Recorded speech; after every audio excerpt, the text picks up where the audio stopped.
It's Harry Maguire here. Today I'm being interviewed by, I don't know who, but I've been told they're one of my biggest fans.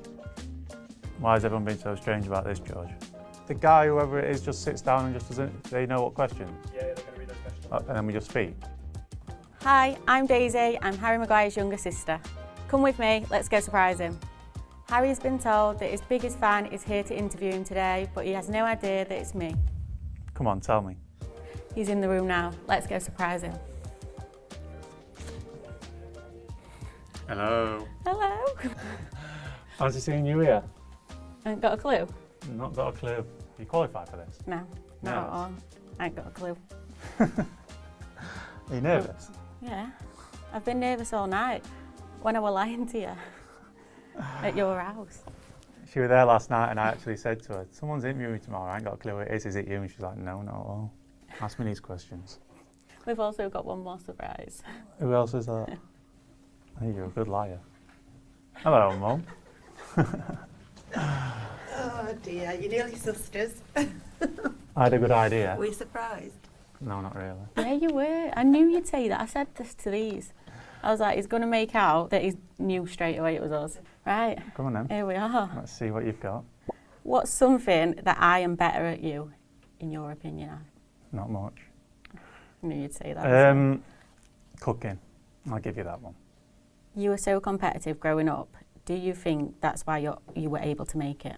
Yeah, probably was, to be honest, especially having two brothers. And you're competitive as well. Yeah, I had to be with three brothers. Yeah, that's true. I was talking to Mum about this, and she said when you and Joe used to go and play tennis, Joe used to come back with half a racket. Yeah, he used to smash racket up all the time, and I can remember one time he actually banned me from playing a shot that I kept getting in with and winning the point. What's the funniest place you've been recognised? Probably, it's always most awkward places in the toilet, probably, when you stood alongside someone. Do you remember that time at V-Fest? Huh? When someone came up to you? And said what? You look really like Harry Maguire. And you turned around and was like, no, I've never had that. Yeah, I do that sometimes. When they don't know it's me, I always say, Or when it's Joe. Yeah. They come up to Joe a lot. They come up to my brother a lot and ask him if he's Harry Maguire. And he normally says yeah, to be honest. It's caused me plenty of trouble in the past. Do you think deep down you always knew you were going to be a footballer? No, I wouldn't say always knew. I obviously always had talent, and it always helped that I did play the year above. I always played with my brother, so that definitely helped me. Do you remember the time that Mum went to a spiritualist? She's been to plenty and half of them are absolute nonsense. That time, What did they say? when they said that one of her children are going to make it really big worldwide. They also mentioned something about going to Manchester, and at this point you was only just starting off at Sheffield United. I must say, I don't believe in any Or a of lucky them. guess. Whereas my mum always tells me that she does, and she goes to see a lot, but I do not believe in anything. So it was a good guess, that. Not everybody knew about your name, that it was Jacob. Everyone calls you Harry now. Can you tell a story about that? My mum decided to call me Jacob Harry when I was obviously just born, and then after 3 months people started calling me JK, I think it was, and she didn't like it, so she swapped it round to Harry Jacob.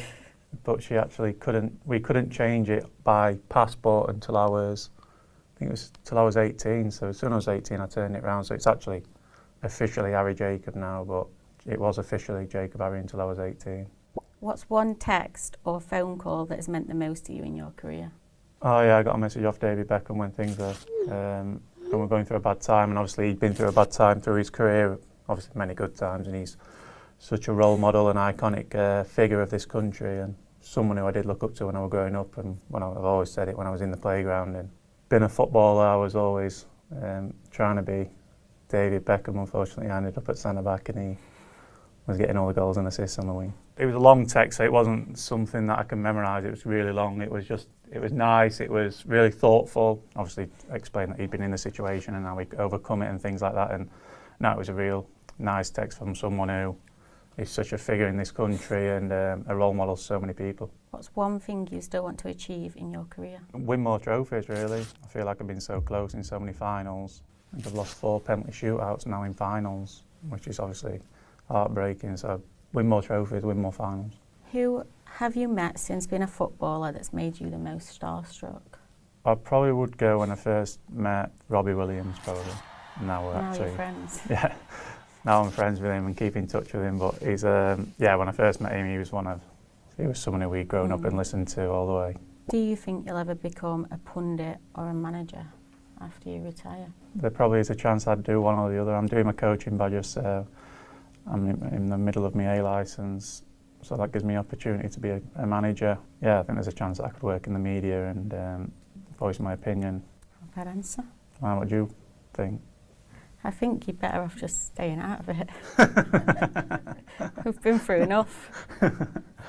Who would make up a five-a-side team of players you've played with? In goal, I will go with my good mate Jordan Pickford. A good banter. Yeah, he can bring the banter, wave his arms about, shout at people. Cristiano Ronaldo, I would go. Bruno Fernandes, John Stones, and Harry Kane. Not bad. Right, my turn to interview you now. Let's see what you're all about. Do you get nervous still now, watching me play, or did you get more nervous when I first started? Probably still. Still get nervous now? Yeah. Even to this day, you don't get used to that first minute when the game kicks off. It is strange. It's probably harder to watch. It's probably harder to watch a family member play than it is actually playing. When I go and watch my brother play, Loz, I was probably more nervous watching him in his final that he played at Wembley than being in a game of football myself, so it is strange. Yeah, it's just every time you get the ball. That's not very good. You're nervous when I touch the ball? Your heart drops. What's your favourite football memory supporting myself? I think standout was probably Russia. I feel like that whole first tournament. breakout one, yeah. And I just think none of us really knew what to expect.